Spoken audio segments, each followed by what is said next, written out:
శ్రీరామ్ జయరామ్ జయ Jayaram. IBM ప్రేక్షకులకు నమస్కారం. April 19వ తారీఖు నుంచి ఏప్రిల్ 25వ తారీఖు వరకు మేషరాశి లగాయతు మీనరాశి వరకు కూడా ఉన్న రాశి ఫలితాలు వారం వారం ఎలా ఉన్నాయో తెలుసుకుందాం.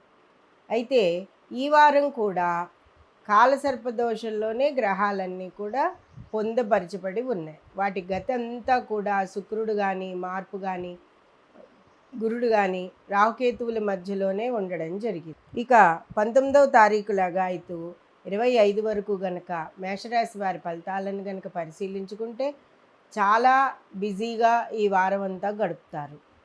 అలాగే ఉద్యోగంలో మార్పులు, మంచి మంచి ప్రశంసలు, ఉద్యోగ విషయాలలో ఇంకా మీరు కొన్ని ప్రణాళికలు వేసుకోవడం వల్ల మీ కింది ఉద్యోగస్తులతో పై ఉద్యోగస్తులతో మాట్లాడుకోవడాలు అన్నీ కూడా మీకు అనుకూలతగానే ఉంటాయి.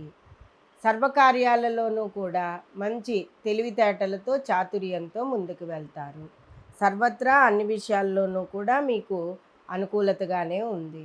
ధనం సమయానికి చేతికి అంది వస్తుంది. శుభకార్య నిర్వహణలు చేస్తారు. శుభకార్య నిర్వహణలో పాల్గొంటారు. శుభకార్యాలన్నింటికీ కావలసిన సరంజామాలను సమకూర్చుకుంటూ ఉంటారు.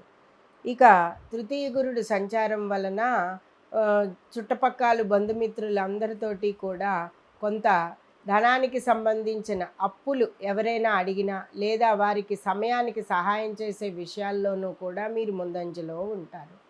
అలాగే పంచమకేతు ప్రభావం వలన పిల్లల విషయాలలో కొంత ఆందోళన, కొంత వాళ్ళ చదువుల నిమిత్తమై, అలాగే కొంత వారి విషయాలలో దూర ప్రయాణాల విషయాల్లో కానీ, విదేశాలకు సంబంధించి కానీ, వారి ఉద్యోగంలో స్థిరవడం కానీ, ఇలాంటి వాటి అన్ని విషయాల్లోనూ కూడా కొంత సానుకూలతను ప్రదర్శిస్తూ ఉంటారే కానీ కాస్త మనోవేదనకు గురవుతూ ఉంటారు. అలాగే రాహు సంచారం వల్ల మంచి మంచి ప్రాజెక్టులు మీ చేతికి రావడం, విద్యార్థులందరికీ కూడా అనుకూలంగా ఉండడం అనేది జరుగుతూ ఉంటుంది. చర్మ వ్యాధులతోటి కొంత ఇబ్బంది పడుతూ ఉంటారు.